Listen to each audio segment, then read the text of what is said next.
Viajando com o Biquíni. Olá, boa noite.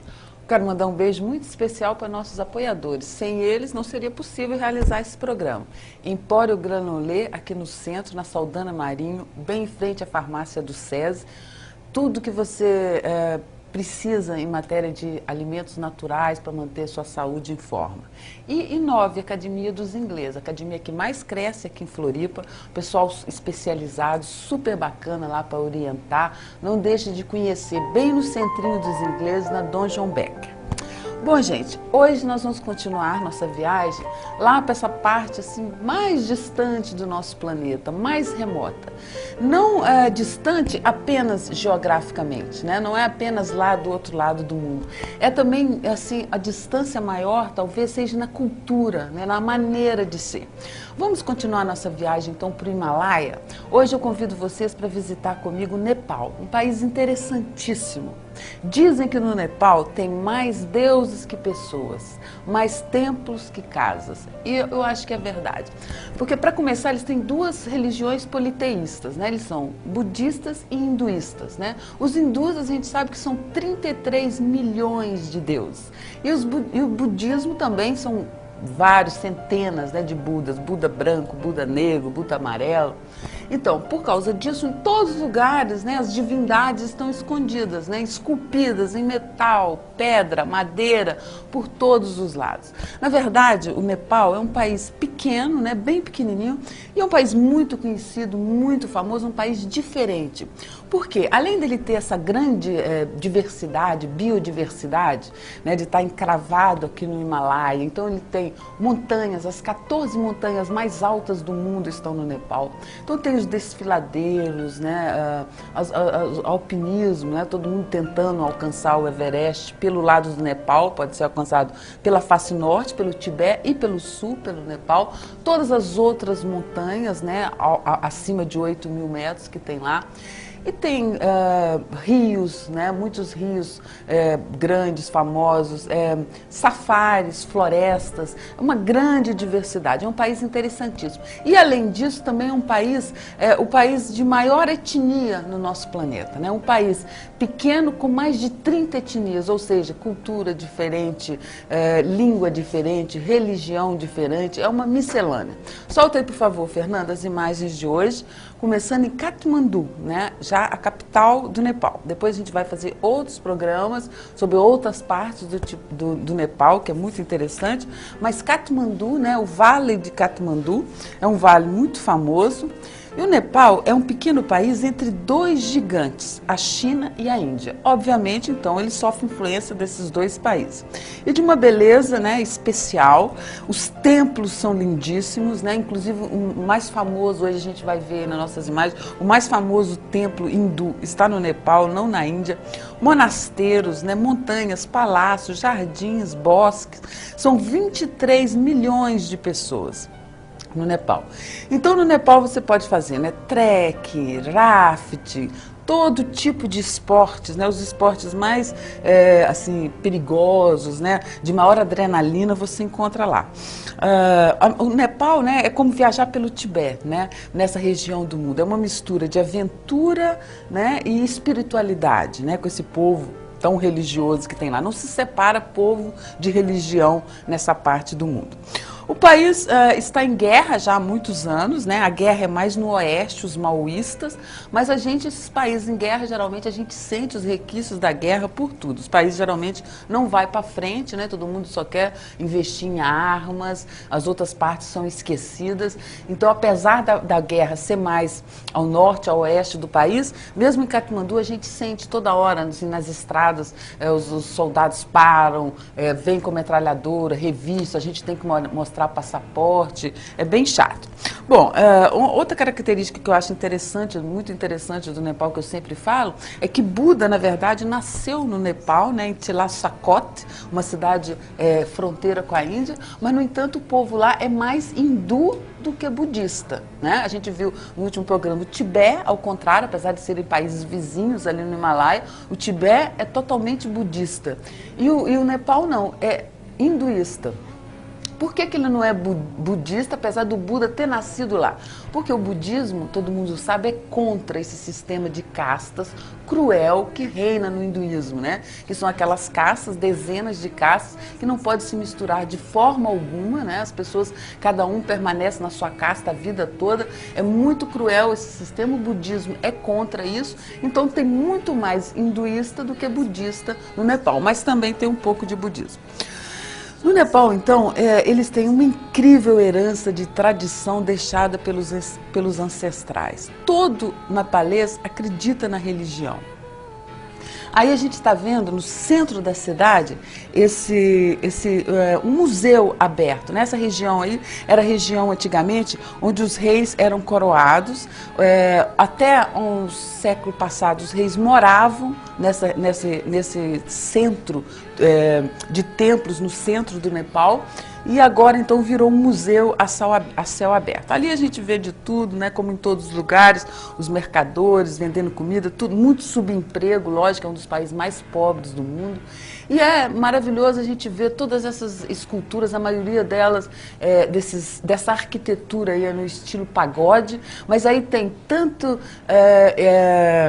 monumentos hindus como budismo, né? É uma miscelânea, é uma confusão. Você está num templo hindu, de repente já está vendo ali uma imagem de Buda.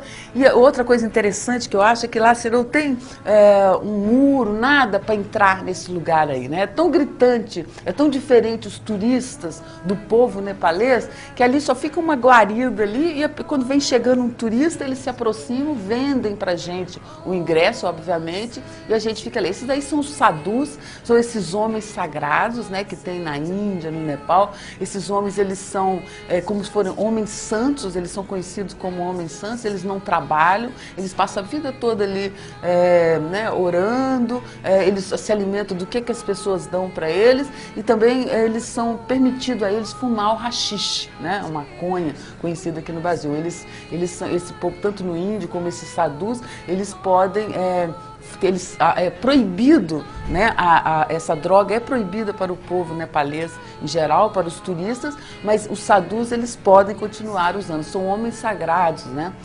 E aí então a gente está vendo, né, esses artesanatos que eles vendem para ser oferecido aos deuses. Todos os tipos de oferenda a gente vê. Velas, incensos, eles tocam sinos, flores, frutos.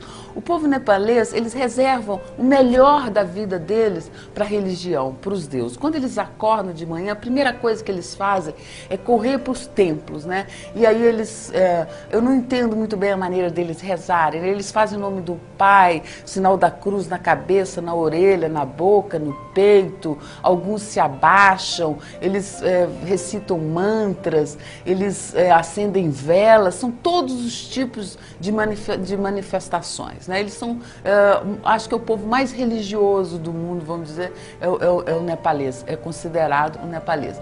E todos assim, pelo centro, né, em todos os lugares tem esses pequenos templos, né, espalhados aí pela cidade. Isso aí então é Katmandu. Katmandu era conhecida, né, antigamente era um lugar que atraía muitos artistas, intelectuais, era um lugar onde que a droga era liberada. Há uns tempos atrás essa realidade mudou, né? Agora a polícia controla mais, mas mesmo assim ainda tem, né, o haxixe ainda é largamente consumido nesses países aí da Ásia. Outra coisa interessante da cultura nepalesa é que eles são evoluídos sexualmente, né? O Kama Sutra, né? Todo mundo conhece o Kama Sutra, ele é lá muito cultuado, né? A gente tá andando na rua, o tempo todo eles vêm oferecer livros, camisetas e dizendo, olha o Kama Sutra, as posições do amor, faz bem pro casal. Eles têm uma maneira bem mais liberada de encarar o sexo do que a gente aqui no Ocidente.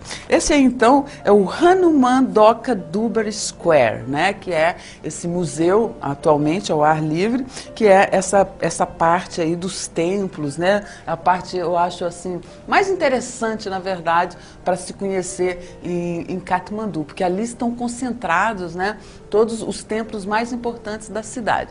E aí, de repente você está ali naquela confusão de gente, você olha para o chão e vê um macaco passando correndo, é outra característica também desses países asiáticos. No hinduísmo a gente sabe que os animais eles são muito cultuados, né? Os animais são sagrados, existe Deus macaco, Deus elefante, Deus cobra, né? Tudo, na verdade eles têm Deus para tudo. E os macacos eles gostam de viver nos templos, né? Geralmente quando tem um aglomerado de templo a gente vê um macaco correndo. A vida aí então é bem primitiva, a gente está vendo aí, né? Olha a balança que eles usam, tudo como se fosse há muitos anos atrás. Na verdade o nepalês, para eles a felicidade é um estado de espírito, né? Eles são felizes porque eles estão numa terra dadivosa, né? Que Deus colocou. Eles são bem diferentes da gente, eles não têm essa preocupação com a eficiência que nem a gente tem, né? Com a competência, eles não têm poluição como a gente tem, eles não têm a industrialização também. Para eles, né, a vida é bem mais tranquila, não tem essa pressa que tem aqui e o tempo inteiro é isso aí, como infelizmente tem um índice de alfabetismo grande, né? Muitas crianças ainda que não frequentam escolas, a gente vê pelas ruas vendendo, eles têm costumes, né, bem diferentes da gente, assim, eles cospem no chão, eles têm o costume de cuspir no chão o tempo todo. Esses aí são os sadhus, né? Esses homens sagrados que estão por todos os lados. E agora a verdade seja dita, quando a gente está andando na rua, a gente sempre chega uma pessoa pedindo dinheiro. Esses monges também, eles ficam o tempo todo pedindo dinheiro para a gente, chega até a ser assim constrangedor, né? Que a gente não pode ficar o tempo todo dando dinheiro. Então tem essa característica, quando eles veem um turista, eles já se aproximam, às vezes fazem aquela rodinha ali em volta. Eles têm um artesanato lindo, um artesanato muito bonito, os bordados que eles fazem, os tecidos maravilhosos. E a gente hoje vamos visitar o Hanuman Doka Square e depois a gente vai ali bem perto de Katmandu, né? Esse vale do Katmandu é um vale muito famoso, eles dizem que tem o cheiro de carne humana, porque depois a gente vai ver ali, a gente vai visitar um templo onde eles queimam, né, os corpos das pessoas, dos mortos. O nepalês, ele tem uma maneira bem diferente de encarar a morte. A gente, para aqui no Ocidente, a morte é um tabu para a gente, né? A gente não gosta de falar muito da morte, a gente tem uma maneira diferente de encarar esses aspectos deles. Para eles lá, a morte é uma coisa mais, faz parte da vida, né? Até eu diria, eles fazem uma banalização da morte. Esse é então, a poucos quilômetros do centro de Katmandu, apenas 10 minutos de Katmandu, é o Pashupati Nath. É o mais famoso e maior templo hindu da Ásia. Como na Índia, em todos os lugares, a gente está vendo ali a vaca, né, sagrada, anda no meio das pessoas, e ali eles queimam, então, os corpos, né? Para a gente é uma coisa meio chocante, né, ver esses corpos serem queimados ali no meio da rua. Quando a gente chega nesse tempo, quando a gente, um quilômetro antes, eu cheguei ali caminhando, você já sente esse cheiro de carne humana, fica impregnado nas roupas, na gente, e ali então, eles ficam ali eles são os intocáveis, né? Os intocáveis é a casta mais baixa, né? Os intocáveis, eles são, por isso que eu digo que é muito cruel, né? Eles nunca têm o direito de ser tocados por outras pessoas. Para as crianças na aula, é terrível, as crianças não podem nem beber da mesma água que as outras pessoas bebem, porque elas vão ficar contaminadas, e eles só podem ter eles mexem com lixo, né? Eles trabalham com queimando os corpos. Geralmente esses corpos levam de 3 a 4 horas para queimar, o tempo inteiro fica chegando os corpos ali. Esse templo ele é dividido, tem a ala dos ricos e a ala dos pobres. A ala dos ricos, eu fiquei várias horas aí dentro, eu só vi um corpo sendo cremado, e a ala dos pobres, como vocês estão vendo, chegam gente sem parar. E ali então esse ritual, né, na verdade, a religião, ela prepara o funeral da pessoa. E aí no Nepal eles preparam a espiritualidade, né, eles preparam a pessoa para a morte. Ali então a família acompanha, né, a cremação do corpo. As pessoas usam branco, ao contrário da gente aqui no Brasil, que a gente, quando está no Brasil, no Ocidente em geral, quando está de luto a gente usa preto. Lá eles usam branco, eles ficam um ano, a família do morto fica um ano ali, tá vendo ali do lado aquelas pessoas ali era a mãe deles que está sendo cremada. Eles raspam cabeça ali, uns minutos antes eles tinham raspado, em sinal de respeito, e depois ficam com essas roupas brancas durante um ano, eles vão usar essas roupas. E ali então esse templo, ele para mim é muito interessante, eu nunca tinha visto uma coisa dessas. Inclusive as pessoas dizem que aí no Nepal é melhor para quem quer ver esse tipo de ritual do que na própria Índia, porque lá em Varanasi, na cidade da morte, dos mortos, eles não deixam as pessoas chegarem perto e nem fotografarem esse ritual. Aí não, ao contrário. Aí a gente pode chegar perto, fotografar, tudo que quiser. Aí é o guia do templo, né? Ele está explicando ali pra gente justamente isso que eu falei, né? A ala dos ricos, dos pobres, dizendo que esse templo é um templo muito famoso. Vocês viram ali, eles usam o bindi, essa marca vermelha na testa também, como os indianos. É um país interessantíssimo. Acho que tá bom de imagem por hoje, Fernando. Deu o nosso tempo. Pois é, gente, o Nepal é tão interessante que seria impossível falar desse país em apenas um programa. Depois eu vou continuar, vou mostrar para vocês mais um pouco desses sadhus ali no meio da rua, fumando haxixe na frente de todo mundo. É uma cultura bem diferente da nossa mesmo.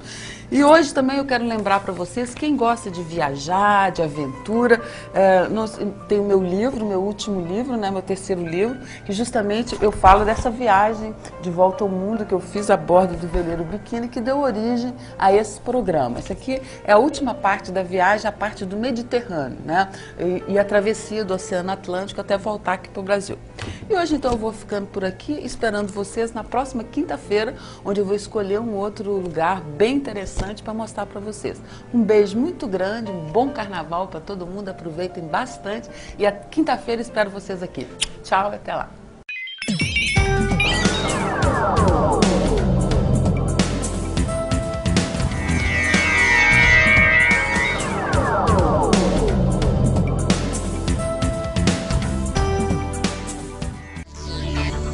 Viajando com o Biquíni.